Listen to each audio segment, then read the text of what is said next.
പുതിയ വീഡിയോയിലേക്ക് എല്ലാവർക്കും സ്വാഗതം. ഇന്ന് നമ്മൾ ചെയ്യാൻ പോകുന്നത് ചാപ്റ്റർ 2-ലെ MCQ ക്വസ്റ്റ്യൻസ് ആണ്. അപ്പോൾ നിങ്ങൾക്ക് വീഡിയോസ് ഇഷ്ടപ്പെട്ടാൽ ചാനൽ സബ്സ്ക്രൈബ് ചെയ്യാനും നിങ്ങളുടെ ഫ്രണ്ട്സിനൊക്കെ ഷെയർ ചെയ്ത് കൊടുക്കാനും മറന്നു പോകരുത്. നിങ്ങളുടെ ബോർഡ് എക്സാമിന് വളരെയധികം പ്രയോജനപ്പെടുന്ന വീഡിയോസാണ് ഞാൻ അപ്ലോഡ് ചെയ്യുന്നത്. ഈ ചാപ്റ്റേഴ്സിൻ്റെ എല്ലാം ടെക്സ്റ്റ് ബുക്കിലെ ക്വസ്റ്റ്യൻസ് ഞാൻ ഓൾറെഡി അപ്ലോഡ് ചെയ്ത് കഴിഞ്ഞതാണ്. അതുകൊണ്ടാണ് ഇപ്പോൾ ഞാൻ എക്സ്ട്രാ ക്വസ്റ്റ്യൻസ് അപ്ലോഡ് ചെയ്യുന്നത്. അപ്പോൾ നമ്മുടെ MCQയിലെ ഫസ്റ്റ് ക്വസ്റ്റ്യൻ എന്താണെന്ന് നോക്കാം. For which value of p will the equation p² - 1 × x² + px + q = 0 not be a quadratic equation? അപ്പോൾ ഇവിടെ നമുക്ക് 4 ഓപ്ഷൻസ് തന്നിട്ടുണ്ട്. ഇതിലെ ഏത് വാല്യൂ പിക്ക് കൊടുക്കുമ്പോഴാണ് ഇതൊരു ക്വാഡ്രാറ്റിക് ഇക്വേഷൻ അല്ലാതെ ആകുന്നത്?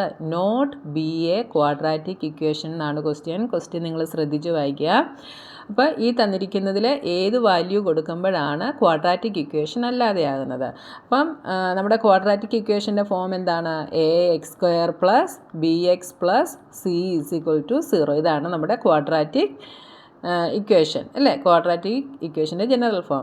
അപ്പോൾ ഇവിടെ ഇത് ക്വാഡ്രാറ്റിക് ആകുന്നത് എപ്പോഴാണ്? ഇതിൻ്റെ ഡിഗ്രി 2 ആകുമ്പോഴാണ് ഒരു പോളിനോമിയൽ ക്വാഡ്രാറ്റിക് ആകുന്നത്. അപ്പം ഇത് ക്വാഡ്രാറ്റിക് അല്ലാതെ ആവണമെങ്കിൽ ഏത് ടേം ഇവിടുന്ന് ഡിലീറ്റ് ആയി പോകണം?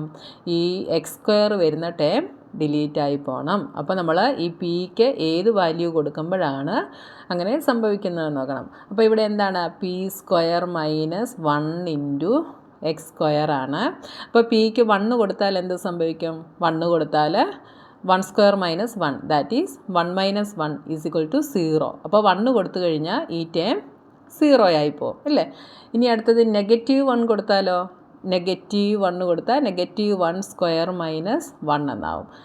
-1ൻ്റെ സ്ക്വയർ 1 തന്നെയാണ്. അപ്പോൾ 1 - 1 = 0. അപ്പോൾ -1 കൊടുത്താലും 0 ആകും, 1 കൊടുത്താലും 0 ആകും, 2 കൊടുത്താലും എന്താവും? അതായത് 1 കൊടുത്താലും നമുക്ക് ഈ x² വരുന്ന ടേം 0 ആയി പോകും. അപ്പോൾ ഏത് ഓപ്ഷനാണ്?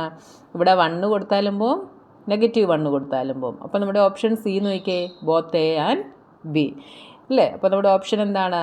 ബോത്ത് എ ആൻഡ് ബി ആണ് കറക്റ്റ്. അപ്പോൾ നിങ്ങൾ ക്വസ്റ്റ്യൻ ശ്രദ്ധിച്ച് വായിക്കുക, എന്നിട്ട് വാല്യൂസ് അപ്ലൈ ചെയ്ത് നോക്കുക കേട്ടോ. അടുത്തത് find the coefficient of x⁻⁴ in x² + 3x + 2 = 0. അപ്പോൾ നിങ്ങളിൽ ചിലരെങ്കിലും ചിന്തിക്കും, ഇവിടെ നമുക്ക് x⁻⁴ എന്ന് പറയുന്ന x⁻⁴ വരുന്ന ടേം ഇല്ലല്ലോ എന്ന് നിങ്ങൾ ചിന്തിക്കും. അപ്പോൾ നോക്കിയാൽ x² + 3x + 2 = 0. ഇവിടെ എക്സിൻ്റെ പവർ എന്താണ്? 2 ആണ്. ഇവിടെ എക്സിൻ്റെ പവർ 1 ആണ്. അപ്പോൾ ഇവിടെ നമുക്ക് എന്ത് വരണം? 2x⁻⁴ എന്ന് വരണം. x⁻⁴ എന്ന് വെച്ചാൽ എന്താണ്? 1 ആണ് അല്ലേ? അപ്പോൾ ഇവിടെ കോൺസ്റ്റൻ്റ് ആണെങ്കിലും ഇവിടെ എന്തുണ്ട്? ഇവിടെ x⁻⁴ ഉണ്ട്. അത് 1 ആയതുകൊണ്ടാണ് നമ്മളിവിടെ എഴുതാത്തത് കേട്ടോ. അപ്പോൾ x²x⁻⁴, ഇവിടെ x⁻⁴ ഉണ്ട്. അപ്പോൾ x⁻⁴ കോഎഫിഷ്യൻ്റ് ഇവിടെ എന്തായിരിക്കും? Coefficient is 2. Option C is correct. ഇവിടെ ഓപ്ഷൻ സി ആണ് കറക്റ്റ് കേട്ടോ. അടുത്ത third question. The number of quadratic polynomials having zeros -5 and -3 is 1, 2, 3 > 3. ഇതിലേതാണ് കറക്റ്റ് എന്നുള്ളത് നമ്മൾ കണ്ടുപിടിക്കണം. അപ്പോൾ നമുക്കിവിടെ ആൽഫ തന്നിട്ടുണ്ട്, സീറോസ് തന്നിട്ടുണ്ട്. അതിൽ ആൽഫ -5ഉം ബീറ്റ ഈസ് -3ഉം. അപ്പം നമ്മുടെ ക്വാഡ്രാറ്റിക് പോളിനോമിയൽ എഴുതുന്നതിൻ്റെ ജനറൽ ഫോം എന്താണ്? x² - alpha + beta × x + alpha beta. ഇതാണ് നമ്മുടെ ജനറൽ ഫോം. അപ്പോൾ ജനറൽ ഫോം എഴുതുമ്പോൾ നമ്മൾ സാധാരണ ഇതാണ് എഴുതാറുള്ളത്. പക്ഷേ ഇതിൻ്റെ കൂടെ എന്തും കൂടെ ഉണ്ട്? ഒരു കെയും കൂടെ ഉണ്ട്. കെ എന്ന് പറയുന്നത് എപ്പോഴും കോൺസ്റ്റൻ്റ് ആയിരിക്കും. അപ്പോൾ ഇവിടെ കെ തന്നാൽ കോൺസ്റ്റൻ്റ് മീൻസ് നമുക്ക് ഏത് വാല്യൂ വേണമെങ്കിലും എന്ത് ചെയ്യാം? കൊടുക്കാം. 1, 2, 3, 4, 5 ഏത് വേണമെങ്കിലും നമുക്ക് ഈ കോൺസ്റ്റൻ്റ് ആയിട്ട് നമുക്ക് യൂസ് ചെയ്യാം. അപ്പോൾ നമ്മൾ ഇവിടെ ആൽഫ + ബീറ്റയും ആൽഫയും ബീറ്റയും ഇട്ട് കൊടുത്താൽ നമുക്കൊരു പോളിനോമിയൽ കിട്ടും. ഇവിടെ എന്തും കൂടെ ഉണ്ട്? കെയും കൂടെ ഉണ്ട്. അപ്പോൾ ഈ കിട്ടുന്ന ഈ പോളിനോമിയലിനെ കെയ്ക്ക് നമ്മൾ 2 ഇട്ട് കൊടുത്താലും സീറോസ് എന്ത് തന്നെ വരും? ഈ -5ഉം 3ഉം വരും, -3ഉം വരും. ഇനി 3 ഇട്ട് കൊടുത്താലും സീറോസ് എന്ത് തന്നെയായിരിക്കും? -5ഉം -3യും തന്നെ വരും. അപ്പോൾ നമ്മുടെ പോളിനോമിയലിൻ്റെ ക്വാഡ്രാറ്റിക് പോളിനോമിയലിൻ്റെ general form k × x² - alpha + beta × x + alpha ബീറ്റയാണ്.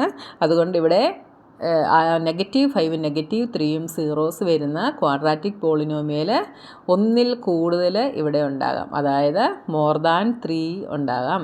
1ഉം 2ഉം 3ഉം അല്ല, അതിൽ കൂടുതലുമാകാം. kക്ക് ഏത് വാല്യൂ കൊടുത്താലും സീറോസ് എന്ത് തന്നെയായിരിക്കും? -5ഉം -3ഉം ആയിരിക്കും. Next question, write the zero of the polynomial f of x = x² - x - 6. ഇതിൻ്റെ സീറോ കണ്ടുപിടിക്കാനാണ് ക്വസ്റ്റ്യൻ. അപ്പോൾ എന്ത് ചെയ്യണം? നമ്മളിതിൻ്റെ മിഡിൽ ടേം സ്പ്ലിറ്റ് ചെയ്തിട്ട് നമ്മൾ സീറോസ് കണ്ടുപിടിക്കണം. അപ്പോൾ നമ്മുടെ polynomial f of x = x² - x - 6 ആണ്. രണ്ട് നമ്പേഴ്സിനെ മൾട്ടിപ്ലൈ ചെയ്യുമ്പോൾ നമുക്ക് -6 കിട്ടണം. ആഡ് ചെയ്യുമ്പോൾ എന്തും കിട്ടണം? -1ഉം കിട്ടണം. അങ്ങനെയുള്ള നമ്പേഴ്സാണ് വേണ്ടത്. അപ്പോൾ നമുക്ക് എന്തൊക്കെ എടുക്കാം? -3ഉം 2ഉം കൂടെ മൾട്ടിപ്ലൈ ചെയ്താൽ -6 കിട്ടും. -3ഉം 2ഉം കൂടെ ആഡ് ചെയ്താൽ -1ഉം കിട്ടും. അപ്പോൾ ഇതിനെ എങ്ങനെ എഴുതാം? x² - 3x + 2x - 6. Middle term split ചെയ്യുന്നതൊക്കെ 9th പഠിക്കുന്നതാണ്. അതുകൊണ്ട് ഇനി ഞാൻ എക്സ്പ്ലെയിൻ ചെയ്യുന്നില്ല കേട്ടോ. ഇനി ഇവിടെ നിന്ന് x കോമൺ എടുക്കാം. ബാക്കി എന്തുണ്ട്? x - 3. ഇവിടെ നിന്ന് 2 കോമൺ എടുക്കാം. ബാക്കി എന്തുണ്ട്? x - 3. ഇനി ഇവിടെ നിന്ന് x - 3 കോമൺ എടുത്താൽ ബാക്കി x + 2. അപ്പോൾ സീറോസ് എന്ത് വരും? x - 3 = 0 എന്ന് എടുത്താൽ x = 3 വരും. ഇവിടെ എന്ത് വരും? x = -2ഉം വരും. അപ്പോൾ എന്തൊക്കെ വരും? 3ഉം -2ഉം വരും. Option D is correct. 3ഉം -2ഉം. ഇനി അടുത്ത question, for what value of k is -4 a zero of the polynomial f of x = x² - x - 2k + 2. ഇവിടെ എന്താണ് question? What value of k is -4. അതായത് kയ്ക്ക് ഏത് വാല്യൂ കൊടുക്കുമ്പോഴാണ് -4 0 ആയിട്ട് വരിക എന്നാണ് ക്വസ്റ്റ്യൻ അല്ലേ? അപ്പം -4 ഒരു 0 ആണ് എന്ന് നമുക്ക് തന്നിട്ടുണ്ട്. നമ്മൾ എന്താണ് കണ്ടുപിടിക്കേണ്ടത്? കെയുടെ വാല്യൂ ആണ് കണ്ടുപിടിക്കേണ്ടത്. അപ്പോൾ നമ്മൾ എന്ത് ചെയ്താൽ മതി? ഇങ്ങനെ നിങ്ങൾക്ക് ഒരു 0 തന്നിട്ട് k കണ്ടുപിടിക്കാൻ പറഞ്ഞാൽ എന്ത് ചെയ്യണം? ആ തന്നിരിക്കുന്ന 0യുടെ വാല്യൂവിനെ ഇവിടെ എക്സിൽ സബ്സ്റ്റിറ്റ്യൂട്ട് ചെയ്ത് കഴിഞ്ഞാൽ നിങ്ങൾക്ക് ആൻസർ കിട്ടും കേട്ടോ. അപ്പോൾ ഇവിടെ നമുക്ക് -4 ആണ്. അപ്പോൾ ഞാൻ എക്സിന് പകരം -4 കൊടുക്കുന്നു. അപ്പോൾ f of -4 = എന്ത് വരും? x². That is -4² - x. x is -4 - 2k + 2. 2k + 2ന് ബ്രാക്കറ്റ് ഉണ്ട്, അതെപ്പോഴും നിങ്ങൾ ശ്രദ്ധിച്ചോണം കേട്ടോ.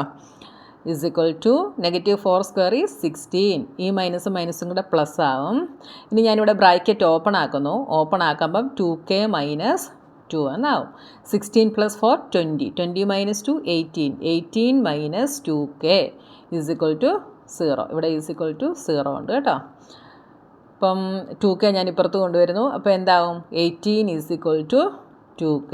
k = 18/2 = 9. അപ്പോൾ ഓപ്ഷൻ സി ഈസ് കറക്റ്റ്. അപ്പോൾ kയ്ക്ക് 9 എന്നുള്ള വാല്യൂ കൊടുക്കുമ്പോഴാണ് -4 0 ആയിട്ട് വരുന്നത്. ഇനി അടുത്ത question, if alpha and beta are the zeros of A polynomial such that alpha + beta = -6 and alpha beta = -4 then write the polynomial. അപ്പോൾ നമുക്ക് ജനറൽ ഫോം അറിയാം. എന്താണ്? x² - alpha + beta × x + alpha beta.